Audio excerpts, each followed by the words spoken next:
Hai, selamat pagi, salam SFD, semangat fraternitas Dina. Nah, di pagi hari ini Ibu mau memberikan satu pesan buat kamu. Sesulit apapun masalahmu, hadapilah. Jangan pernah menghindar dari masalah, karena dengan kamu menghadapinya, masalahmu pasti akan selesai. Nah, tidak perlu berlama-lama lagi. Hari ini kita akan mempelajari materi kita yang baru.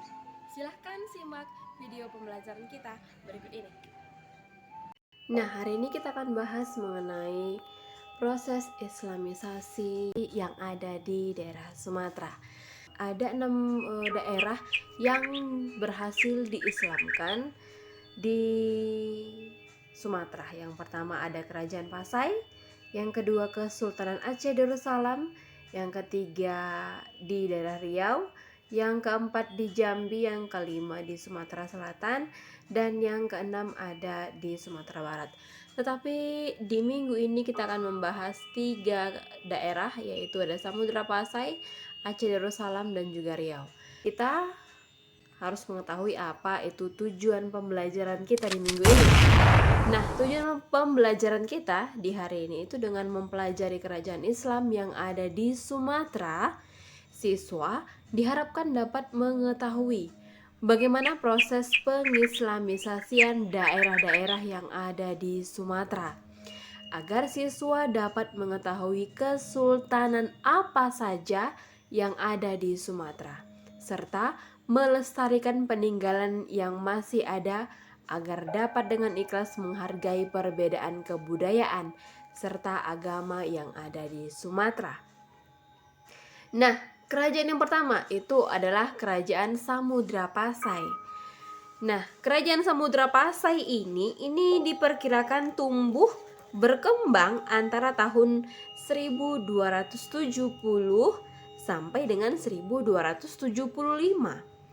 Itu kira-kira ada di abad pertengahan yang ke-13. Nah, kerajaan ini sebenarnya itu terletak ke dalam 2 kisah. Yang pertama itu ada tentang sejarah Melayu, yang kedua nanti ada diceritakan dari hikayat Raja-Raja Pasai. Nah, yang pertama tadi saya katakan adalah sejarah Melayu. Kalau sejarah Melayu itu berarti orang Melayu yang menceritakan bagaimana sebenarnya keadaan ataupun keberadaan Kerajaan Pasai. Itu berarti dari mulut ke mulut. Nah, sedangkan kalau hikayat Raja Pasai itu berarti ada ceritanya, hikayatnya. Nah, salah satu ceritanya itu mengatakan bahwa ada seorang yang bernama Marasilu. Marasilu ini adalah kepala gampong. Kepala gampong berarti dia adalah kepala yang ada di sekitar Samudra Pasai. Nah, karena ada pengaruh agama Islam di sana, maka dia beralih menganut agama Islam. Dia membuat kerajaan Islam.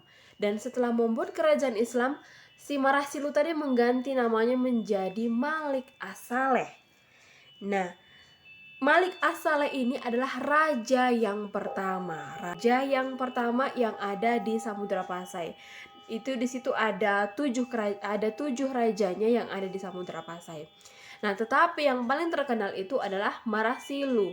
Nah, kenapa? Karena Marasilu ini terkenal dengan hal yang dilakukannya, yaitu dalam bidang perdagangan. Karena pada masa Malik As-Saleh ini memimpin, dia pernah menjalin hubungan dagang dengan negara Cina. Bayangkan, dengan negara Cina dia sudah melakukan hubungan dagang. Nah, akibat hubungan dagangnya dengan negara Cina, maka kehidupan politik, ekonomi, terus pemerintahan, agama itu berkembang dengan baik. Kenapa? Karena dari politik, ekonomi, agama, pemerintahan ini kita ambil dulu kan misalnya dulu tentang perekonomian.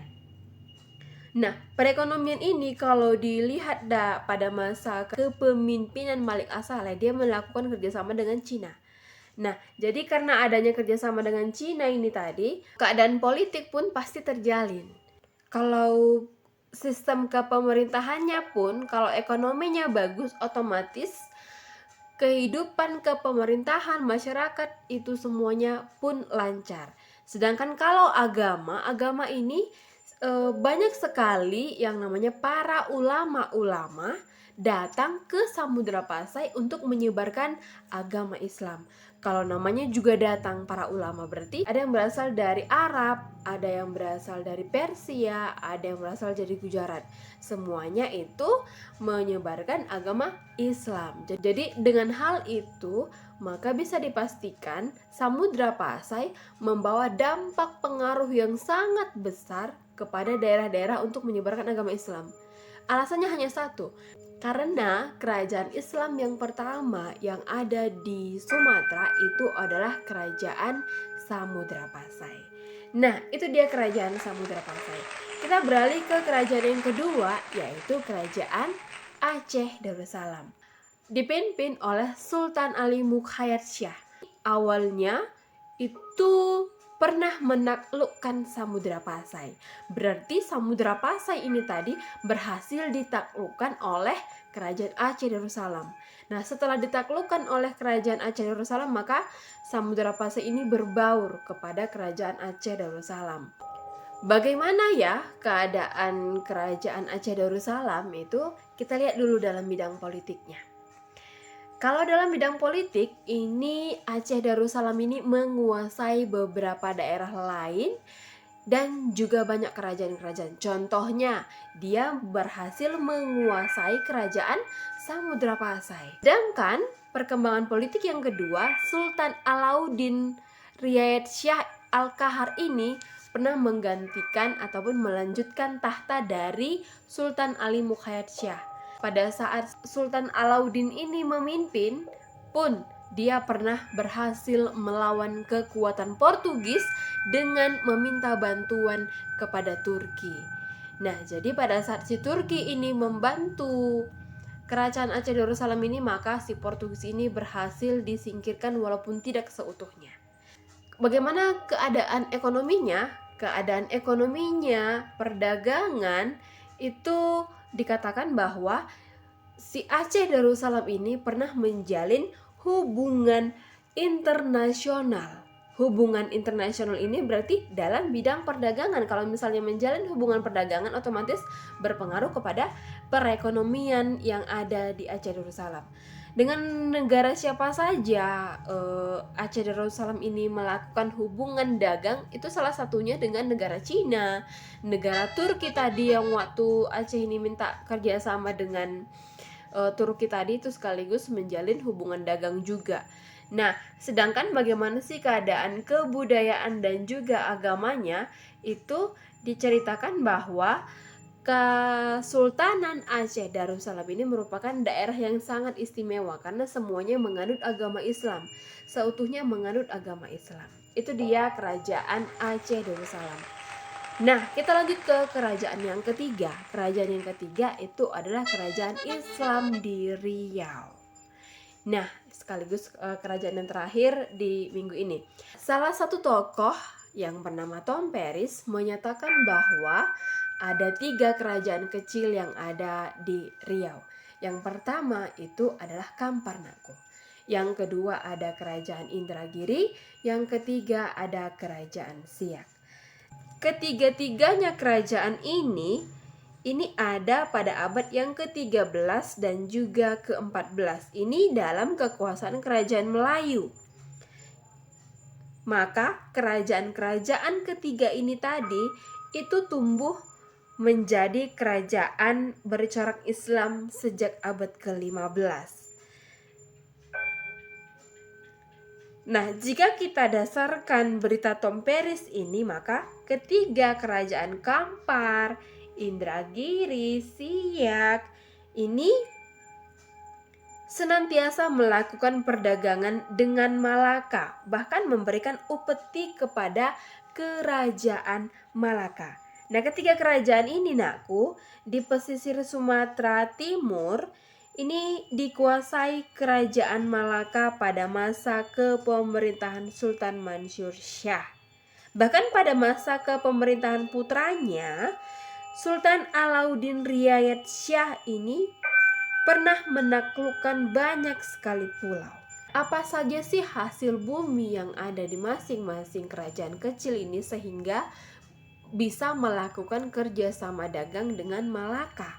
Yang pertama, kalau misalnya kita ambil di kerajaan Siak itu ada padi, terus ada madu, ada lilin, ada rotan, dan masih banyak hasil bumi yang lainnya. Sedangkan kalau daerah Kampar itu ada emas, lilin, madu, biji-bijian, pohon gaharu, dan banyak yang lainnya. Tetapi kalau di Indragiri ini mereka menghasilkan barang-barang dagang sama seperti daerah Kampar. Tetapi emasnya ini dibeli dari pedalaman Minangkabau. Nah, itu dia tentang hasil bumi, makanya mereka dikatakan adalah kerajaan yang sangat makmur. Nah, Istana Siak Sri Indrapura ini merupakan kediaman resmi Sultan Siak yang dibangun pada tahun 1889 oleh Sultan Syarif Hashim Abdul Jalil Syarifuddin. Keberadaan istana ini di Kabupaten Siak ini menarik perhatian wisatawan Nusantara maupun wisatawan mancanegara. Nah, itu dia video pembelajaran kita di hari ini. Ibu harapkan dengan mempelajari dan memahami materi kita di hari ini, kamu dapat bisa semakin berkembang, semakin bersemangat. Nakku, jangan lupa kerjakan tugasnya dan pahami materinya. Karena dengan memahami kamu akan bisa mengerjakan tugasnya. Salam jas merah, jangan sesekali merupakan sejarah. Selamat siang.